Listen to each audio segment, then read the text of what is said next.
بسم الله الرحمن الرحيم وبه نستعين على أمور الدنيا والدين وصلى اللهم وسلم على سيدنا محمد وعلى آله وصحبه وسلم أجمعين. قدومي كحيينك كوباد أقل كسره وذانا أبشر مدحوينها دولتك بنت الله سعيد عبد الله دوني مدحوينها مدرسة الصومال الشيخ محمود مدحوينها ولدي في الصومالية مدن حسن الشيخ شريف شيخ أحمد قدومي أنا مدحويني كوفر قلبات شريف شيخ أحمد مدحويني قلبي وزارة بلد الصومال عبد الكريم قولي لما نحيي الله لبدا عقل أصحابتك لا كوا قال كسر قال عبد الرحمن عبد الشكور مدحضي هرسي مدحوني هر دور الجولات بنت لان عبد الرحمن فريلة لما نهضي شكله حبناها لبدا عقل كتشوجا بنت لان يتوبلان السنة وحجرتك عقاشة بعد صحافة قيادة بالسنة ريتك إذا ماذا سجد أمني يكون يتيمك قبل قابضة وحان سلام السلام عليكم ورحمة الله وبركاته يا مهد علي سجود شرطة وحان دين كم مهد علي يا وقت يا دار أدق نلقى هذاتين يا حالة أدق أنتي الناس المسؤولين ما أنت عاد سويتنا دين وحاد قبتين شقاء لكن وحان لا شكر على الواجب واحد صار راوات قبتين والذي كما علمنا لكن ومن يسكوا بنيه كسر هذا دولكيني يددكيني ويجي سوي عدواننا يا مناسب كستا يا ماع كستا يكفدده انت لا تمد يكون لا مقنبه يكون له فكر كعبه انت عدان كغدبو دولة جبلان waxay leedahay dadii xilliga aan ku sheegay iyo danta aan u doonayno taasoo ahayd inaan mar walba ka shaqeynayno dib u heshiisiin isu tanaasul isku xidhnaan iyo wada shaqeyn waa halhayska ay leedahay Jubbaland mar walbana mid ay iyadu u taagan tahay waxaan ballan qaaday inaan dhamaystirayno systemka dawladnimo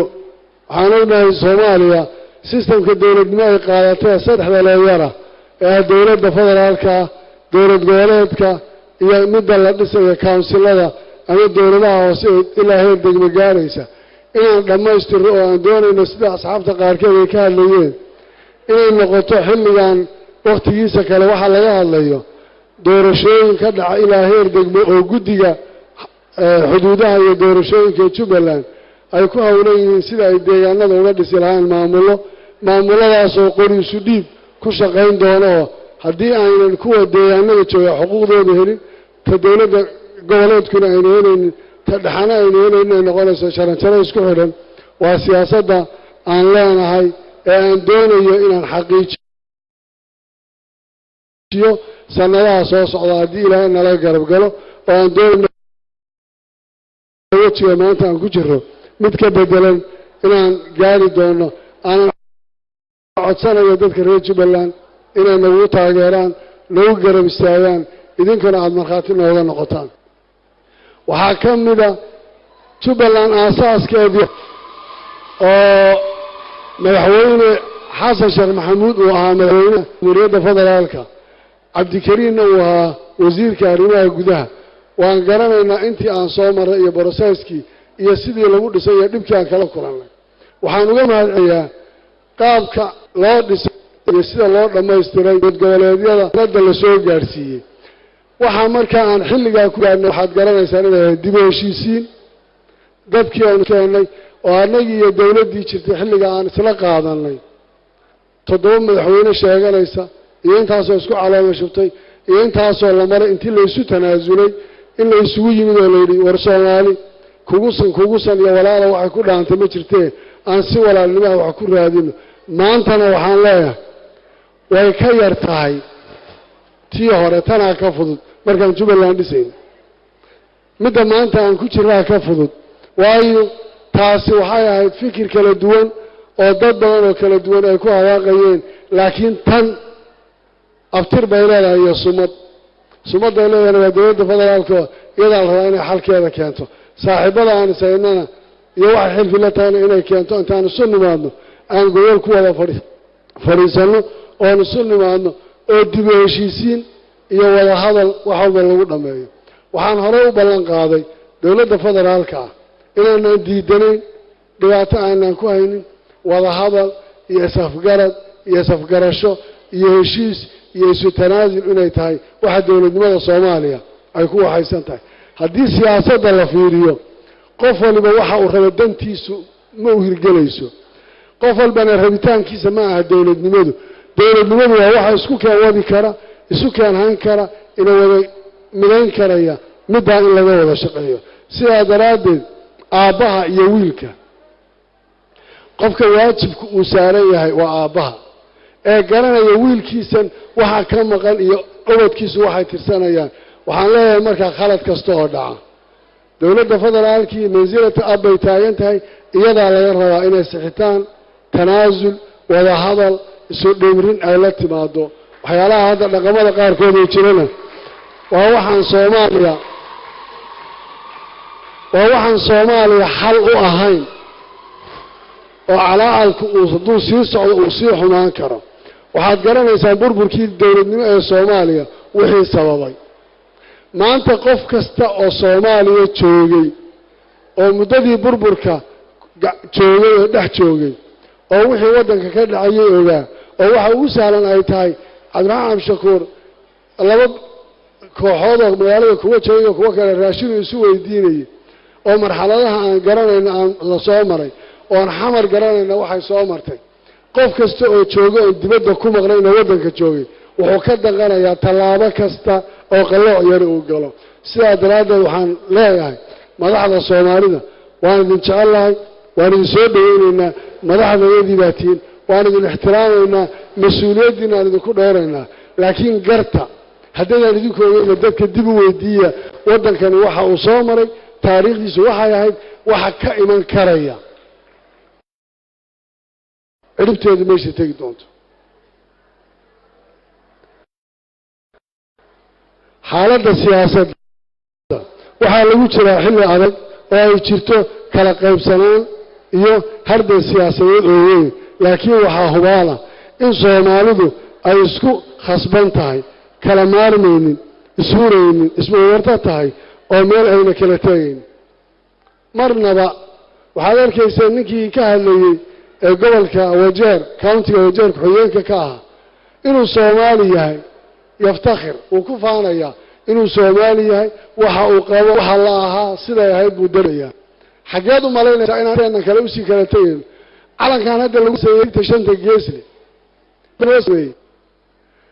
for marka laga hadlayo oo calanka muuna ahayn British Somaliland iyo koonfurta Talyaanigu gumaysan jiray ma ahayn fikir kale iyo xulum kale jiray xilligaas waxa dadku ay inta u soo marayeen wax kala duwan oo badan bay ahayd aan ilaahna hadda khasaare kale lagu sii karo intaan u qaxnay baa ku badbaadnay haddaan isla burbur lahayn ka sii daraan lahayd laakiin riyada xilliga halka joogtay maanta annaguna ma sii kala tagayno meel kalena uma socono haddii dawlad Soomaaliyeed oo saldhigto oo wanaagsan la helana dadka Soomaaliyeed way soo buusayaano maanta ninka jooga gaaris jooga qof waloo Soomaali ka Djibouti jooga Soomaalinimadu waa wax uu ku faanayo danqayso markuu dibadda joogo Soomaali waa tan Itoobiya ma tan waa sumad aan bedeli karin sidaa daraadeed waxaa maanta inala hufran oo inala gudboon inaan ilaalino waxa inaga dhaxeeya Ilaahay baa Soomaali inaga dhigay isku dhaqan isku af waxa isu yimaado qowmiyado kala duwan oo intaas af iyo intaas luqadooda laakiin waxaan u baahanahay hogaamin inaan helo القيادة الراشدة سؤال ما أنت من بمجرد أنا وقتي أبحث دونه سامين أي حصوصا دون أي نبتة أكوجته إنه بدون تعديل هيدا وهذا واتان إذا وضن كان ودب ودسم من أباهي دون النمو لا يقلله يوضن كان إنت بلا أوروريو إنه تروح ما أنت إنه يقوم يمسك وحياة أباهنا إلا لشيء أنا سيدك ده والله وقفت واحد تاعي وها كو بل إن دولة نمدي Soomaaliya la ilaaliyo oo dawladda federaalka ahayd dawlad goboleedyadii siyaasiyiintii waxa ka dhaxeeyay waa dastuurka in isagii laga shaqeeyo sidii la isugu meeyn lahaa ee wax loo qaban lahaa hadii la helo isku waxa la yiraahdaa dadkan hadda bootska iyo meelahan ka ugaarsada waxay yiraahdaan urkooli baa ugaarsata macnaheedu waa maxay مثلا markay ugaadhi doontaan haday laba qof iskhilaafto hal eray isku khilaafto oo meesha ugu fog ay joogaan dib baa loo soo noqonaya oo maxaa la leeyahay ugaadhana ma helin cadowna uu ina galaya markaas waxay dhan urkooli baa ugaarsata dad isku niyad fiican baa ugaarsada hadii la helo marka urkooli niyad wanaagsan kii dawlad goboleedka ahaa kii siyaasiga hore ahaa kii xisbiga ahaa kii dawladda federaalka joogay aan isu niyad furnaano oo urkooli aynu noqono waan ugaarsan karaa wadankeena horumar buu gaari karaa wax walba aan samayn karaa markaan intaas samayno waxaan ka shaqayn karaa waxyaalo badan oo maanta inoo hor yaalo ee marka hore aan muujino niyad wanaag aan noqono urkooli maanta wax nagu kala maqan anaga iyo dawladda federaalka ma jirto waxaan ku mutaysanay intaas oo caqabadood oo dhacaya ma jirto waxaan ku mutaysanay maanta in la yiraahdo hooyada dhobley ka soo tagaysay waa inay 2 saacadood iyo bar soo socoto 30 daqiiqo meesha soo soconaysay meeshay $50 ka bixisayna $300 ay ka bixinayso oo wareegga inta la gelayso ma jirto sabab keenaysa in dadka la xusuusiyo waxyaalo badan oo noocaas ah waxa mas'uuliyadda iskale dawladda dhexe wax kasta oo xal iyo walaag inay keento waxaan diyaar u nahay oo u aqoonsanahay inay waalid leeyihiin inaan anagu u aqoonsanahay dawladnimo inaanu nahay xirtoodii inaan nahay shaqaalahoodii inaan nahay gacan yarayaashoodii laakiin macnuhu muxuu yahay caaq inaan noqono iyagaa sababi karaya ilmahaaga labada ilmood ee dhashay haddaad sidan iyo sidan kale tiraahdo adaa wax walba isaga dhigi karaya markaan intaas samayno yaa waxaan gaaraynaa markaa waxaan u baahanahay waxaan aad ugu faraxsanahay in abaalmarinta Nobel Peace Prize la siiyey ra'iisul wasaaraha Itoobiya oo maxay sababtu tahay Ethiopia iyo Eritrea waxay ahayn cadal caadi aad oo adkeed arrintooda inay isu yimaadaan oo xaaladooda la xalliyo oo la dejiyo oo waxaan aad ugu farxayno لكن وحرمنا مدحوينها جمهورية فضلك الصومالي وحفلتها سنتي أرنتها أنا أركي إنه قرطه كويسو إنه نسيك لا تجين أنتو آبان نقضوا إنه بريك اسمه يجمعه وداد كيسة والله الله أوه ورحمة ورده waxaad ku khaldan tahay Axmed waxaad ku khaldan tahay oo wadadu sidan ma aha oo sidan saxa oo taladana ila quman oo sidan waalid ku ahay oo madaxweynahaagii baan ku ahay oo noohay ugu caasiyana sidan iyo sidan isweydiino oo isqancino waxaan isleeyahay waa wax sharaf ah waana rajaynayaa inuu la iman doono sababtoo ah wax ka weyn buu soo arkay waxyaalaha inuu hor yaala maanta arrimaha ammaanku waa shay muhiim maanta inoo in laga wada shaqeeyo ay waajib tahay waxaan ka hadlaynaa maanta magaalada Muqdisho 2,000 oo dhagax oo taala ganjeelayaal miya lagu xiray maxaan kaga gudbi karaa waxaan kaga gudbi karaa kaliya inaan warka isweydaarsano amniga ka wada hayb galo amisoon baan ka maaranaa shisheeyaan ka maaranaa innaga isku filan maanta amniga halkan aan ku joogno shisheeyana wax naga qabto cid kalena maanta ma aragtaan wax kiyana waa jaraal dhuuma ma waxaan inagu qabsan karayno taa macnaheedu waxay tahay innaga iskaga filaan karna waxaan doono si ay yeeli kareen amniga aynu siina priority-ga oo yeesan dhicin markaan amniga ka shaqaynayno takanadiga loo shabaab ka yeelaan inay cabdiwajanan sida lagu xidhay yiraahdo shabaabka la dagaalamayay oo qisan noocaas intuu maanta ku xidhan yahay kii shalay shabaabka ka xidhay ee uu la dagaalamayo maanta uu hortiisa ku xidhan yahay oo haddii kiis loo haystay intay maxkamadda la geeyo gobolka ay tiri waa lagu waayay dambigaas oo warqad la siiyey la siyaasadeeyo oo kiisaana intii lagu raadiyo la yiraahdo haddaad sidan yeeli wada kanaad yeelaysaa oo kii shalay uu la dagaalamayo maanta uu u xidhan yahay amniga yaa ka shaqaynaya waayo ruuxa amni ka shaqaynaya haddii loo raacayo shabaabka yuu noqonaya maalin walba waa la dagaalanaa dagaal baan waan isdilaa meel baan isla naala ma wuxuu ugu xukumayaa isagu waddanka absolutely maya amniga waa inaan ka wada shaqayno markaasaan xorriyad iyo nolol u baxaynaa waa inaan doorashada 2020 ka shaqayno waan garanayaa aad baan ugu mahadcelinayaa madaxweyne aanu lama soo shaqayn siyaasi hore maan ahayn qoladii labada shariif iyo raggan kaliya ku jiray faroliyo kuma jirin laakiin xilli dhow aan la soo qaybsaday madaxweyne xasan waxaan ugu mahadcelinayaa doorashadii 2016 markii lagu soo socday tiimkiisu oo ragga qaarka hadda aan sheegay marxalado badan bay ka shaqaynayaan fikir badan baa la isla keenay wuxuu qaatay wax waliba ka qaloocsanaatay in doorasho dhacdo waxay noqotay intaan tashi isugu nimaadno waliba aanu ka aqlabiyad badan inuu yiraahdo sida aqlabiyada aad u qaadatay ama idin ku raacay oo ay keentay in la qaato nooca in isteediyada ay noqdaan beeraha doorashada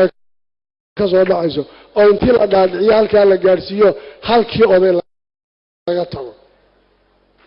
mayna marnayn xilligaas wuu har fadhiyaa madaxweyne xasan sheekh waxaa laga shaqaynayay extension 2 sano oo baakayta oo baarlamaanku ay leeyihiin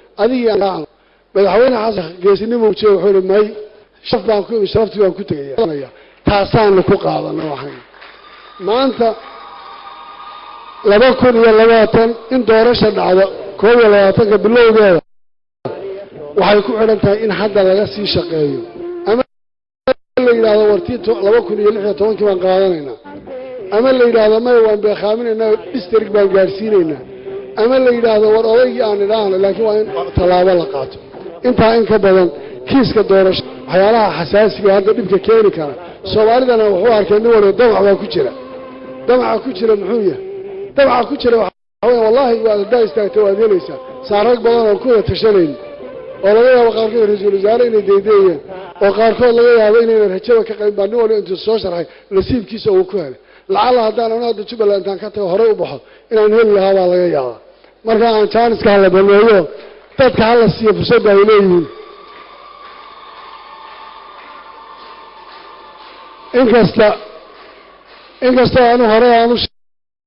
sheegay inaanu meeshaana u soconin siyaasadda inaan kusii jira inaanu rabin raalli ahaano dhammaystirka dastuurku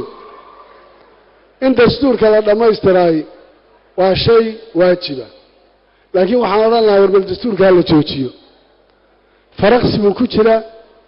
dadkii lahaa ehelkii u ahaa gacanta kuma jiraan odaygii jawaari ay rogrogi jiray xataa ma jiro ninkii ahaa allaha u naxariistay ahaa xoosh oo isaga laftiisu dhinac ka wada ugu dhintay allaha u naxariisto cid lagu ogyahay ma jirto malihii markaa senatarada iyo xildhibaanada ku hawlan iyo wasaaradda iyo anigu matalaadaan ku ahaa kasto sababtoo gobol ahaayeen ha laga wada laba hayo waxay la tahay beri waxaa soxob la yidhaahdee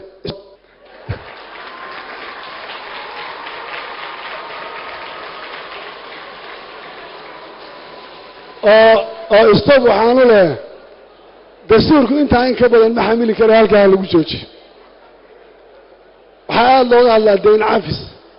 waan soo dhawaynaynaa daynta in lanaga cafiyo oo shaksi kastaoo soomaaliya ilmaha yarka ee daynta lagu leeyahay ee uuna ogeyn wax galay aniga maanta axmed ahaan nin weyn baan ahay ilaa dawladdiio waxaan ahaa ardadii kulleejooyinkii dawladda wax ku soo baratay cashuur lagu soo koriyey oo wax ku soo baratay daynta lagu leeyahay aad la igama dhaadhicin karaya haddaana dawladnimadiiyo buwaagta dib ugu noqon waxay tahay markaa daynta la cafiyayo waan rabnaa in la iska cafiyo war deeqda hadda aan qaadanayno iyo daynta la cafiyayo waxa laga helayo iyo canshuurta aan qaadanayno accountability ha leelo horta hala xisaabtamo oo waxaan aan ogaada waxaan ku leeyahay waxaad maqlaysaa 100 milyan baa qola bixisay intaasaa la bixiyey maa shahidnaa maalika ahli meelay ku dhacdayna war looma hayo waxbana lama war dayntana ha lanaga cafiyo xisaab celinna ha la helo dadkuna ha u sinaadeen taana waan odhan lahaa waan soo dhaweynaya midnimada iyo wadajirka ummadda soomaaliyeed bee looga warwareega ma laha bulshadu waa inay isku mid noqoto siyaasiyan intaas waad ka wada rabtaan mana ahan si qof ama qaar inaga mida u rabaan inay waxu jiraane waxaana la rabo waxay wax guud oo innaga inala wada jira oo aan u wada baahannahay waxaan ku wada gaari karnaa wada shaqaynta iyo isku dhawaanshaha iyo isku kalsoonaad qolada la yidhaha international community-ga juhdi badan bay soomaaliya geliyeen wax badan bay qabtay waan u mahad celinayaa juhdigay geliyeen dhaqaalahay ku bixiyeen laakiin hal baan rabaa inaan wax yar ka hoos ilaado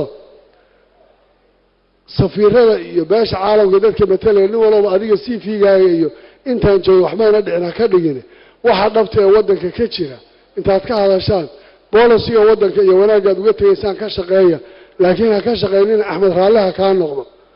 iyo hebel raalliha kaa noqdo iyo kana kaa noqdee waxa laga shaqaynaya ha noqoto wax noocaasa laakiin guud ahaan waan uga mahad celinaynaa weliba tallaabooyinka ay qaadaan iyo maanta siday waxu jiraan iyo inay dareemaan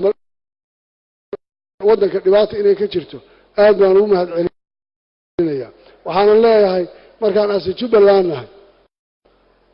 waan soo dhaweynaynaa cid kasta oo maanta wanaag nagala shaqaynaysa oo dib-u-heshiisiin nagala shaqaynaysa oo canaanaan leenahay noo sheegaysa oo wax aan ku khaldanahay naga qabanaysa laakiin waxaaba inta Soomaali baahanahay meesha caanka laagta ay leedahay waa siinay amisom waa loo mahad celiyey horena waa loogu mahad celiyey mahad celinteeda waxay asal u ahayd inay dhiigooda iyo naftooda u hureen waxaan rabaa ciidanka amisom inay taariikh Soomaaliya uga tagaan ma aha inay joogaan oo dhufaysyada ku jiraan waxay u baahan tahay inay tagaan oo Soomaaliya ay uga tagaan wax fiican oo ciidan Soomaaliyeed oo dhisan oo hubaysan oo tababaran oo lagu wareejiyo laga tago laakiin haday noqoto ciidankii Soomaalidu inuu banaanka ku baabacsan yahay iyaguna ay tufaaxa iyo qaraha iyo liba meelmada dibadda looga kala lacagna la qaato macna badan ma sameynayso legacy aad ka tagaysaa ma wax dhimaysaa ciidan Soomaaliyeed anagana nagu canaanta weliba si culayska aan u dareennana waardiyayaasha badan ee meelo badan saaran ee ilaalinayaan intaad ka gudubtaan isku tashada dhaho ana idiin mahad celinaya haddana hawsha laga shaqeeyo midnimada shacabka Soomaaliyeed waxaan rabaa inaan mar labaad iyo mar saddexaad ku celiyo هل حوجي وأنا مقدس ما له وريجنا ملا وحنا باهن وحلو باهن ياهي إن ست حجلين لي يد القارشلة يسوع تنازل أنا جوّد شقينا وحكستا أو مدين سوقين كراي وحارنا إن الدفاع عنه وحكستا قد يراها ذل كان يدات كان أي وحكون غن كران أنا جماعة سقبصنا سألو جوليسنا ذلك الصومالي أي الله إذنكو ولا أبوري ما لا كلامنا ملا سكدا الصومالي درسنا كلام لنا حال إلى هذا درس كاي أبو مسويست إلهي ما كو سمي كو أنا هلفت الكوبا يا واحد إن هذا باهنا إن قررنا درس كأنها يا واحد نوين وحان ربي إن أنا ما هذا اليوم وصلاتنا كدره وفتي بلارنا كي ينوجي وهو جايمين majority leader كا هذا برد عالي وكتير يوسف حاجي وأنت بدنها مسؤولين وأنا أرنكره وحي وقت بعد أصاب حيل واحد بدن أصاب قاتين إن أنا يلا قيم جلان ولا يسكئي واحد عن كتير ونيدين عديني وحان مرة بدن مغريان جبلان كي يقدر سنة ساي حاجة وسعتاي وحيالها صادير تا أنت بدن مالها الرياضة هل تاكو الصومالي كمذا ما له أقول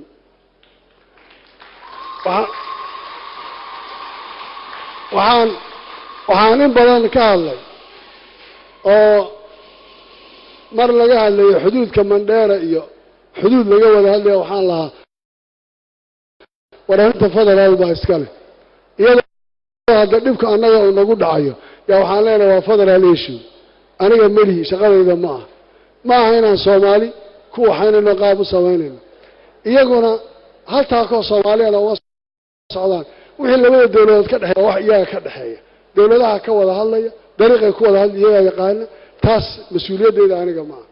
waxaan ugu mahad celinayaa wanaaga iyo ciidankooda iyo waxay nala qabteen iyo kuwa kale amsooda nala jooga intaba arrimaha amniga horaan uga soo hadlay waxaan rabaa inaan ku gunaanado waxaan intiinaan ka ballan qaadayaa hortiina inaan ka shaqeyno isu keenis iyo nabad saaxiibadayda maqan aan si kastoon ku raadin karo ku keeno aan midayno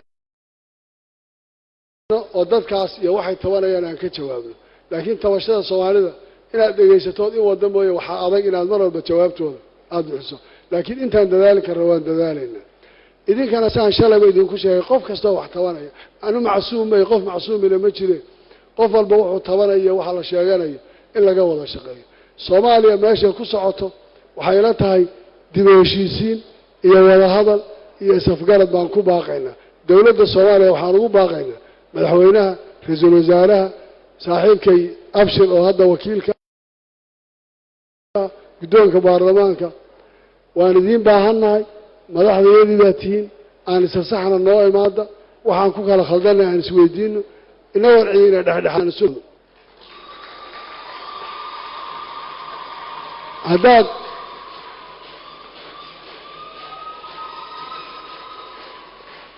haddaad soo hagaagi weydaan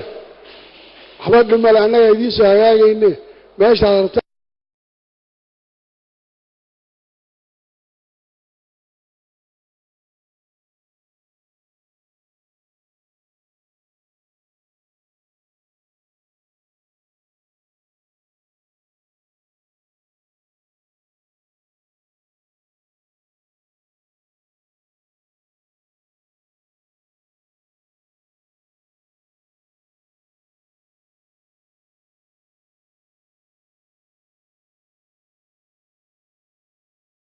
أبدأ كما هذا علينا وبالله التوفيق والسلام عليكم ورحمة الله وبركاته.